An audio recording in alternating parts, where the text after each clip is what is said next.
All right, thank you guys for coming out.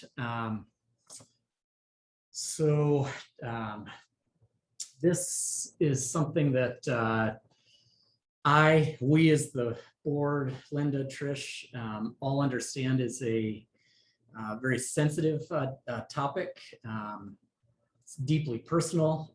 There's wide-ranging opinions. There is, even amongst the physicians, there's differing opinions on, what, from the beginning of COVID, every decision we've made, there's been fairly wide-ranging opinions about what is best. As far as the vaccine mandates, we've been largely quiet up until this point because we understand that this is a sensitive issue, and ultimately we respect everyone's right to their own opinion. We know many people have done a lot of research on this. They've heard a lot of different things. Everyone's kind of come to their own decision, and up until now that has worked for us. So I'm gonna see if I get this. Yep. All right. So as I thought about this, I think the main question is actually, can I run this through? Yep, absolutely. Stop here. All right.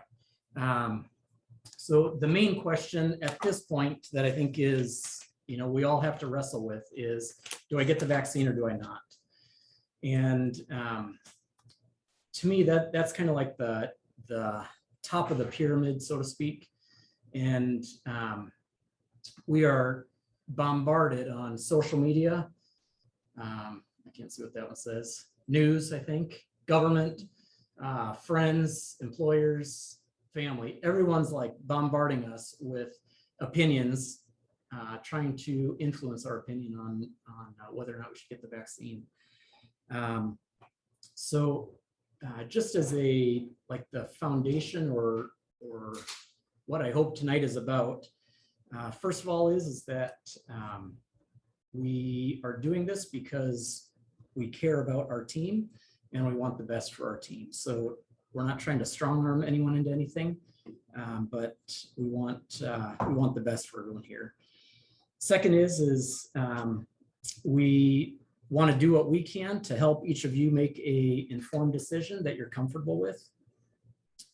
What I think we all have in common is that we all want to make a responsible decision to do what's best for not only our own health, but that of our loved ones and community. The last disclaimer is I'm not a vaccine expert. I'm a hand surgeon. And so this is a hand surgeon's perspective on should I get the vaccine or not. So take that for whatever it's worth. All right. So this 2 weekends ago, Linda and I and Adler, a few others, were down in Austin, Texas for an ortho forum meeting, and my flight got delayed on the way back. So I picked up this book at the airport, and if anyone wants a copy of this book, if you like to read, let me know and I'll gift you a copy of this book. It's an awesome book.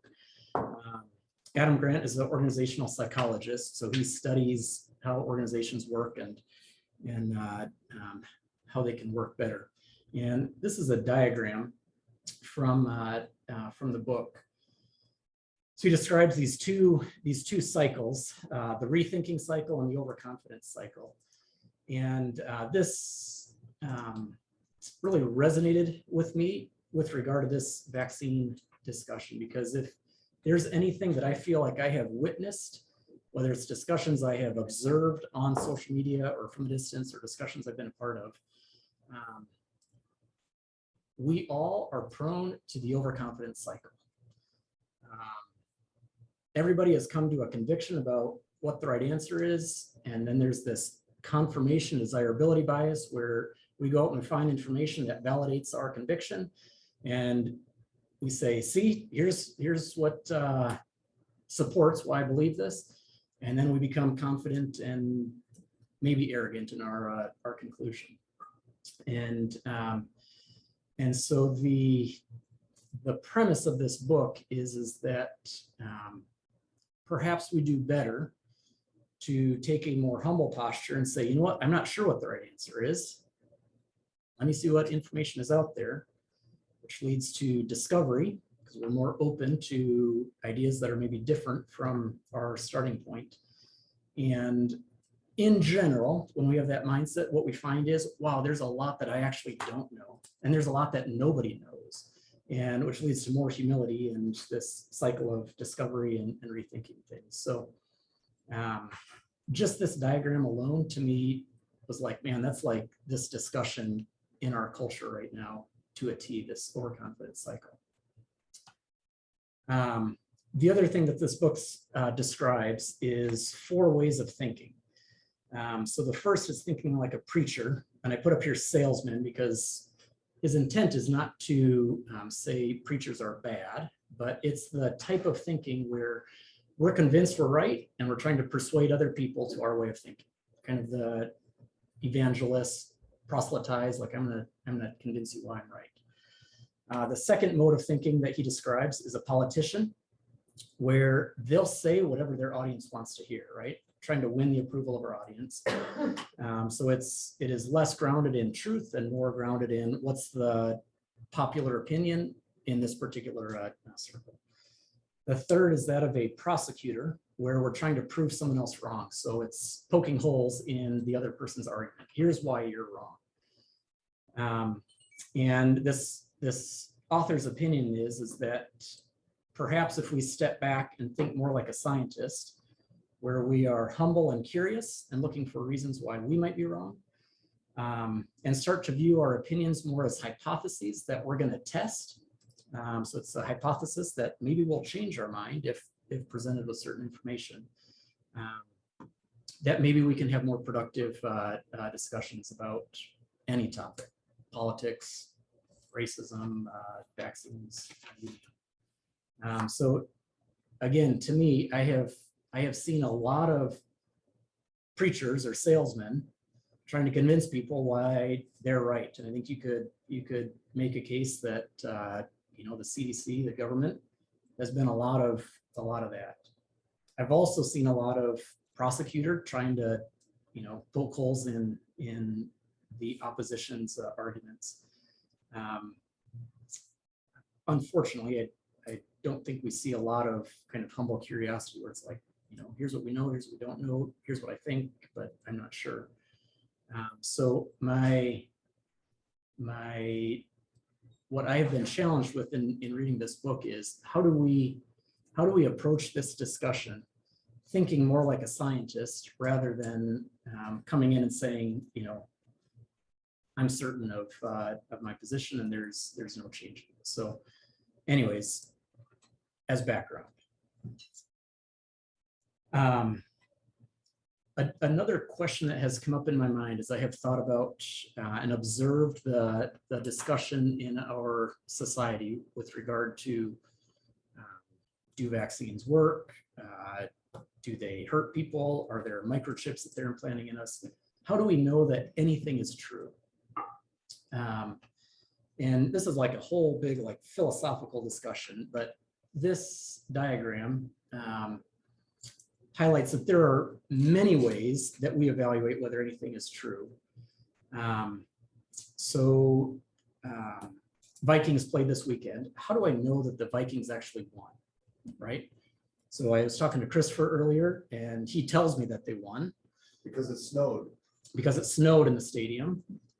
So you could say, I wasn't at the game, but someone I know was at the game. So that's maybe a experience way. I watched ESPN. They told me that the Vikings won. So maybe that's authority. Tradition would not tell me that the Vikings won this weekend. But there are multiple ways that we evaluate things. And I think that with regard to this vaccine discussion, people pull from different areas to justify kind of their decision or to make their decision. And, so there are people who feel like the government has our best interest in mind, and whatever Dr. Fauci says, I trust. He's the authority. He got to his position. He must be the highest ranking, vaccine expert in the country, so whatever Dr. Fauci says, I take on face value. There are others who have a very low view of government and say, I don't trust a word Dr. Fauci says, so anything he says, I'm believing the opposite. My experience tells me that, I know 3 people who, they got sick after they got the vaccine, so I trust my experience more than I trust an authority or an expert. Obviously, one of these is the scientific approach. So the scientific method of having a hypothesis and testing it and reporting that in the broader community and subjecting that to peer review, that is one way of assessing, is something true, is a claim true? And unfortunately, I think that the scientific approach has, for whatever reason, I don't fully understand it. I think it's because it has become so tied to politics, but I think that many people have lost trust in the scientific approach, which is interesting to me, because obviously, having been through medical training and a lot of scientific background, I myself put a lot of trust in the scientific approach. I think there are many checks and balances that help to account for bias that can be present in any discussion where someone's trying to kind of fudge the facts. But I think it's helpful to give thought to what are your individual ways of knowing that are most valuable to you. Is it something that an authority figure says? Is it your own personal experience? Is it kind of your own experiment? Is it anything that science, the broader scientific community says, I believe? Is it logic, where you've got to kind of think through it and you can kind of argue or come to a conclusion just based on logic? Is it your community, role modeling, mentorship? Is it, just the people that you're around? Is that what is most influential? But I think it's important to clarify in your mind, who am I going to trust in making this decision? Because I think the fact of the matter is, none of us know with 100% certainty whether vaccines work as they say, right? I haven't reviewed all of the papers on COVID vaccines. I wasn't one of the peer reviewers. I wasn't part of designing the study. And so each of us has to decide, here are the things that I trust the most. And maybe it's 2 or 3 things, and you kind of, make a amalgamation of a few opinions to come to your own conclusion. But I think being clear on, is it, so one other diagram, I didn't include this, but in the Think Again book, he has a bar chart of basically an answer to this question: how do I know anything is true? And it's like each different area is weighted. And the one that's weighted the highest is, my brother's friend told me this 6 years ago. And, obviously it's a humorous take on oftentimes something one person said that kind of resonated with us, like that has been hugely influential in shaping our ultimate conclusion on a matter. So I'm not here to tell you, you ought to think science is the best way or authority or whatever, but I would encourage you to give thought to what is your most reliable way of knowing that anything is true? And how are you applying that to the answer to this question? And then ask yourself, what are the strengths and weaknesses of each of these sources? Authority, you could have a religious figure who says, this is what you ought to do. And I have no problems with religious figures, but with regard to a medical or scientific question, is that the best authority, or is there a different authority that you ought to place your trust in? Personal experience, there are some crazy psychiatric conditions where you can be convinced that this happened, but if you're only depending on your experience as an individual, whatever's going on in your mind and everything else around you may lead to a different conclusion than what actually happened. So an individual's experience is probably not as strong as a group's experience. So I pretty well trust Christopher, But I know Annette went to the game too, and I saw that she posted on Facebook, and Vikings won, whatever. So now I've got two people that confirm that. So again, it's am I basing this on the experience of one person or multiple people or a million people? So again, what are the strengths and weaknesses of whichever sources of truth that are influencing your thoughts on this? So again, what sources of knowledge are best for this particular question? So there may be, like I said, religious issues. Maybe you go to this person for what cryptocurrency do I invest in? I'm certainly not the authority to ask about that, but you probably want to talk to someone different. So with regard to this particular question, what is the best source of knowledge? And like I said, who will you as an individual trust to guide you in making this decision? And then the last question is, what evidence do you need to make a decision that you're comfortable with? And that's just a hypothetical question, but I think it is helpful to say, I don't know, if I saw X, yeah, then I'd be comfortable making the decision. If that's the case, then go see if X exists. If the answer is there's no evidence that's going to make me comfortable making this decision or deciding to get a vaccine, then stop looking, because any looking is just validating your kind of preconceived conclusion that you've already come to. So I think giving thought to what would get me to the point of being comfortable deciding to get or not to get the vaccine. I'll tell you who I personally trust, and this is just, you can take it for what it's worth. This is David Jones, who David Jones trusts as a source that I am comfortable with. So this is Greg Poland.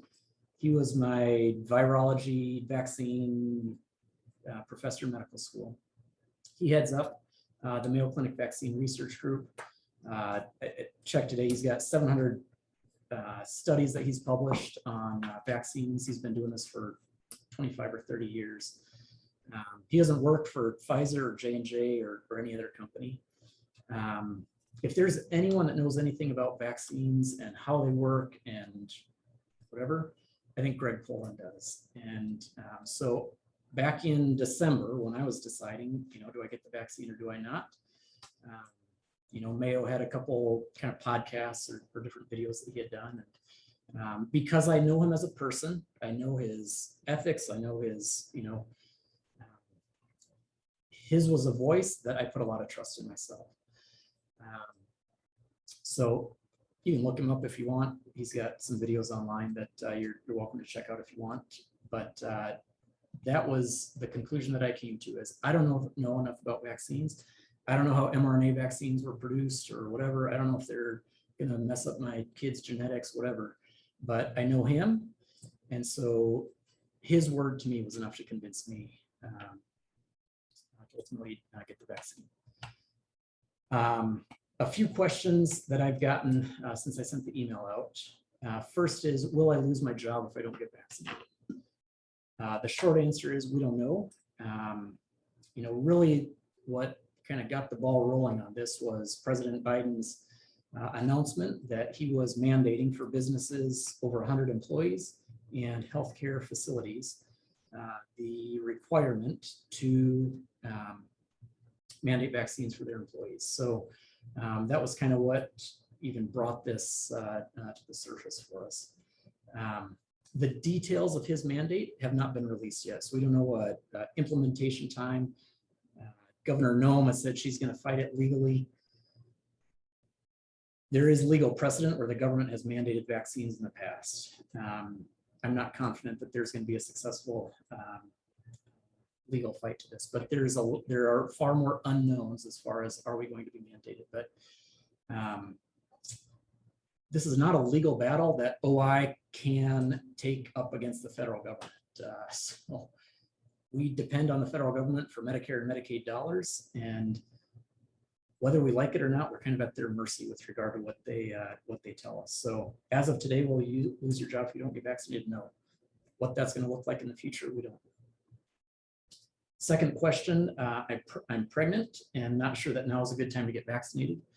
I absolutely understand the reluctance. If there's any concern about, mRNA and genes, and is this going to get into my genetic code and whatever, I absolutely understand that reluctance. I think, again, the question I would ask is, who are you going to trust to answer that question for you? And I would encourage you to have that conversation with your obstetrician. I think they are likely best positioned to say, yes, you should. No, I don't think you should. I did look, the American College of Obstetrics and Gynecology has a very strong position statement where they are absolutely in favor of it. I talked to Christy Hermanson, Dr. Hermanson's wife, who's an obstetrician at Stanford. I said, Christy, what's your take? What are you telling your patients? And she is essentially mandating that her patients get vaccinated before they deliver, regardless of stage of the pregnancy. She said initially she wasn't seeing as many complications from COVID in pregnant women. But since the Delta variant has kind of started spiking again, she is seeing an increase in pregnancies that are lost. She had a patient that she ended up having to do a hysterectomy on because there's some sort of a myositis or something where the uterus doesn't contract down afterwards to stop the bleeding. She just had the first baby actually at Stanford, where the mother was positive, labored for 3 hours, delivered the baby. Baby was resuscitated. Obviously, the baby can't be with the mother because the mother's positive. But 2 days later, the baby tested positive for COVID and then ended up in the NICU. So, just from being in the room with mom, delivering, somehow contracted COVID in the delivery room. And so where Christy is at, and again, this is an N of 1, you got to decide who you trust. But when I asked Christy this, she was all amped up because she feels so strongly that it is in the mother and baby's best interest to get vaccinated. And she said they've actually just completed a study where they looked at 36 babies whose mothers had been vaccinated, and all 36 of those babies had positive antibodies. So she's telling her moms, if there's ever a time to get vaccinated, it's right now, because you're going to give your baby immunity for the next 6 months or however long those antibodies last. So she is very strongly on it is safe, and it is safer than getting COVID and take it for what it's worth. Third question that I've gotten from several people is, I had COVID, or I didn't know I had COVID, but I had the antibody test, I've got positive antibodies. Why do I need to get vaccinated? There's this study that's been quoted multiple times where natural immunity, this study out of Israel, like all the studies, is 17 times better than immunity from the vaccine. As I've reviewed the literature as a hand surgeon, I absolutely believe in the efficacy of natural immunity. I think there is good and compelling data that if you've had COVID, that likely gives you good immunity, maybe better than the vaccine. And I just read an article within the last week or so where they were discussing how the CDC came to recommend a vaccine for everybody. And according to this news article, the discussion was basically the experts recognized that there is value to natural immunity, but felt like if they make it too nuanced as far as who needs a vaccine and who doesn't need a vaccine, the message gets diluted and not enough people end up getting the vaccine. And so they said, for the sake of the common good, we just need to push everybody to get vaccinated.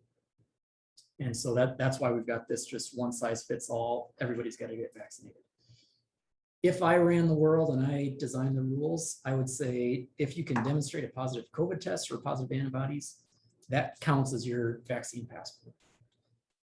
But I don't run the rules. And so while I think the argument is valid, when it comes to the government telling us how we have to do things, I don't think that I've not seen any evidence that the CDC or the government is going to change. They maybe there will be enough pushback from other people in the scientific community to say, hey, this is really legit. That being said, I do think that there is good data that the vaccine is safe if you've had COVID. There's probably a higher incidence of general malaise, not feeling well, if you had COVID and then you get vaccinated. I've heard that from multiple people and I've seen that in a few studies.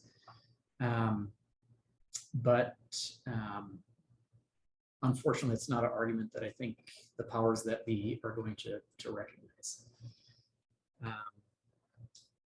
The last question that I will leave you with, and I hope this doesn't put me too much in the preacher camp,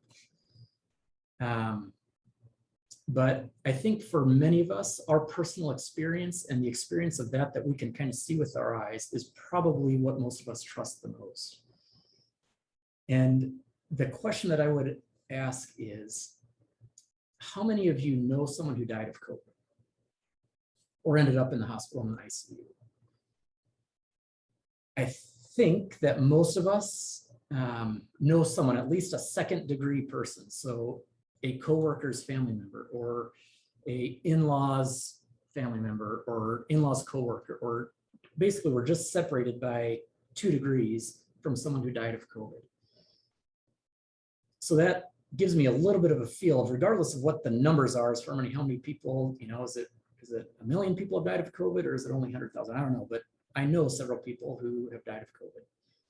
And then how many people do I know that have died from the vaccine or ended up in the hospital from the vaccine? And so even for me, if I say I don't trust science, I don't trust the government, I don't trust anything else, all I trust is what I can basically validate myself.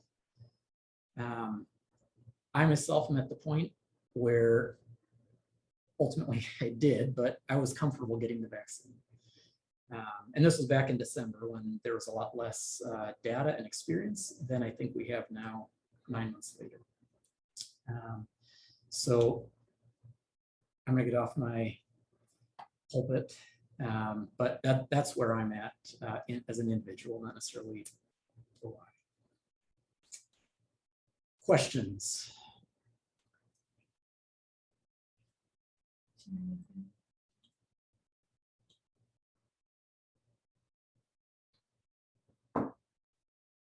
If anybody wants to ask questions, you need to unmute yourself. Or you can send a chat. Short of the government mandate that potentially is coming or not coming, has Sanford or Vera had any additional changes on what they are doing? Yeah, so we have now received formal word from both Sanford and Avera that our doctors and PAs have to demonstrate proof of vaccination or get a medical or religious exemption to maintain privileges there. To practice over there. Practicing. And are they mandating anything with their staff or both staffs? Sanford by November 1st, Avera by December 1st. all employees? All or just employees. Yeah. All Employees, volunteers. you name it. volunteers, contractors, and basically anyone who steps foot in the hospital that is not. And what are the dates on that? November 1st for Sanford, December 1st for Avera. We just got the Avera one today. Brooke hasn't sent it out already. She was going to be sending it out, and the Sanford one, because we kept asking Sanford and Avera because we kept hearing what they're doing, but had not gotten formal notification. But Sanford's came last week, and then this week was Avera. Today was Avera. Does the Avera one impact us since we're our landlord or their building? It should not impact us from that standpoint, and they've not contacted me yet to say that, but I don't think that it should. And isn't Sanford also mandating the flu shot? They always have. They always they always have. have. Yeah. Okay. Or, well, do they have the option? No, to well, they opt can out do the with a medical mask? or the religion. They Well, they you have to can wear a get same mask, thing, and- medical or religion, and then they have to wear a mask. No matter where I've worked at over the last 12 years, any hospital that I go to, they've always, all of them have required the flu vaccine. And if you choose not to have it, then you have to wear a mask. Here's a question that's in chat. So as of right now, do we have a mandate for our employees unless it passes through federal law? That's correct. Another question, how does it work for outreach sites that are Avera or Sanford managed? Brooke, who does our credentialing, she is checking with all of the different sites. So right now, I know, I don't recall the name, but there was one site. So as we get the answers on all of those, we will send those out. But as of right now, the remote sites, we're not requiring it, but I don't think she's made it all the way through the list. So we'll continue to update everybody when we know those answers. One other question I'd gotten that I didn't include was, are Brookings and Yankton, are they considered part of OI where they're more than 100 employees? Or are they their own entity where they're less than 100 employees, so they would be exempt? And those are part of OI, so they would not be exempt from this. And again, it's not just the 100 employee thing, it's the medical facility. So anyone employed by OI would be impacted by this. Other questions? If the government passes the mandate,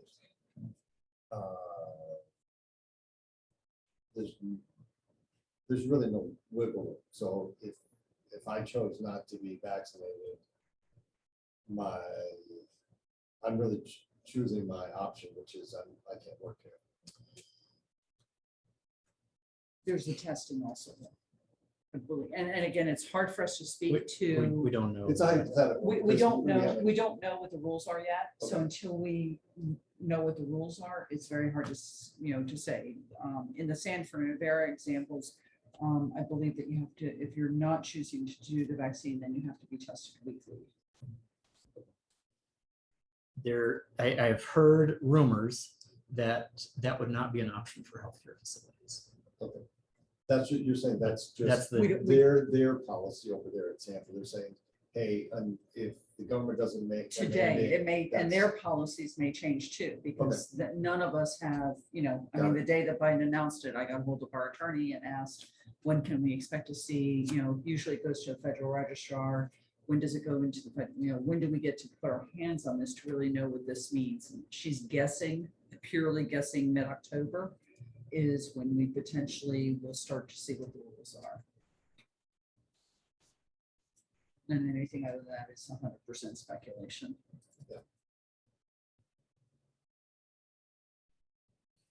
other questions? We did record this, so I will figure out how to get it out to the masses tomorrow, if you want to listen to it again. Oh, here's another one. So if the government does say we have to get the vaccine, and if OI mandates and certain people refuse, will they have to pay for the COVID results to make sure they are COVID free?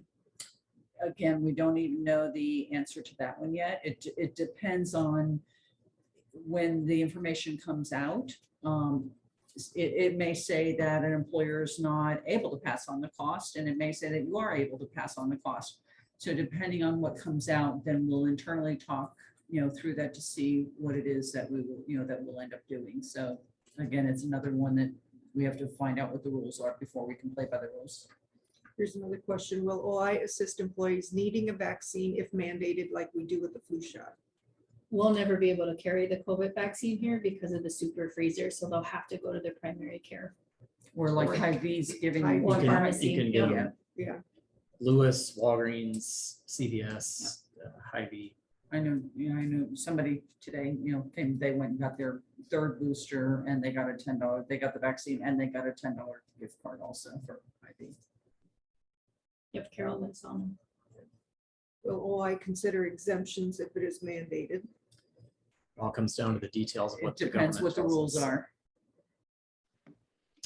Sorry, I'm coming off the chat here at home, but say, rules are, employers have to, whatever, everyone needs to get the vaccine. If we choose not to, would you guys, if in the rules, would you let us do like that weekly COVID test if you're positive, negative, would that be an option? If that is an option, if it goes that route, would you allow to do just like weekly testing if employees don't want to get a vaccine?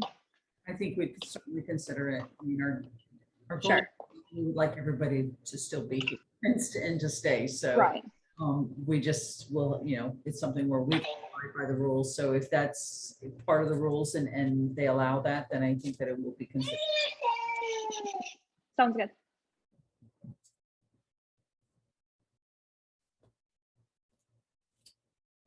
Here we go. Are you familiar with the VA ERS site for vaccine injury? And if so, can you comment on that? Comment on that in regards to vaccine efficiency. Efficacy. So sorry. So I am familiar with that site a little bit, a hand surgeon's view of that. What I know about it is that it is a self-reported adverse event after getting the vaccine. And so are there millions of adverse events? Probably. Even that site does not pretend to suggest that what is reported there is caused by the vaccine. So any adverse health experience, and I'm not sure the details, if it's within 2 weeks or 3 months, I don't know the details, but any adverse health experience, it could be a migraine headache, and you don't normally get migraine headaches. It could be you had a heart attack. It could be it's any adverse event can be reported that. In fact, anyone can report anything to that site. And so do I think there's something to make of it? Yes. Do I place much weight in it? No, not at all. It's all self-reported, so there's no way to verify it. There's no way to check or balance as far as skewing the data. And there's no way to prove causation. So again, it's where do I place my trust? To me, seeing a VAERS adverse event report of X% when however many hundreds of millions of vaccines have been given now is just not a huge data point in me making my decision. I know many people who got the vaccine, and some of them felt crappy. I've talked to some people where maybe they still have some aches and pains and things like that. But so it's one data point. Take it for what it's worth. Evaluate how reliable of a source of information is it. That's again me speaking as an individual. There's another question. If the vaccine is mandated and something happens as far as adverse reactions, et cetera, will I be financially or legally responsible? I think again, until the rules come out, because there's certain things that the government does when they provide healthcare, at different places where there's sovereign immunity. So whether that gets somehow twisted within it to where you're not able to go back to your employer, that I think, we don't know what it's going to say. If it doesn't have anything like that, then it would most likely fall under workers' comp. Other questions? Good questions. Very good questions. Okay. If other questions come up, certainly let any of us know. I'm more than happy to talk just individually with anyone who, if you've got questions that you're not comfortable asking, or there's more that you'd like to discuss, you can come early in the morning. I'm here early this morning, so I'm happy to chat. So like I said, our goal is that everyone get the information that they need to make a decision that they're comfortable with. Our intent is not to make our team feel like they're between a rock and a hard place where they're being forced to do something that they just adamantly oppose, or some other negative consequence. So happy to talk, answer more questions if they come up.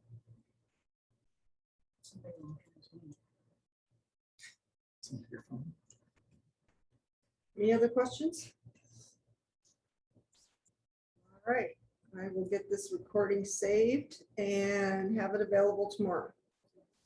Thank you all. Thank you. Thank you.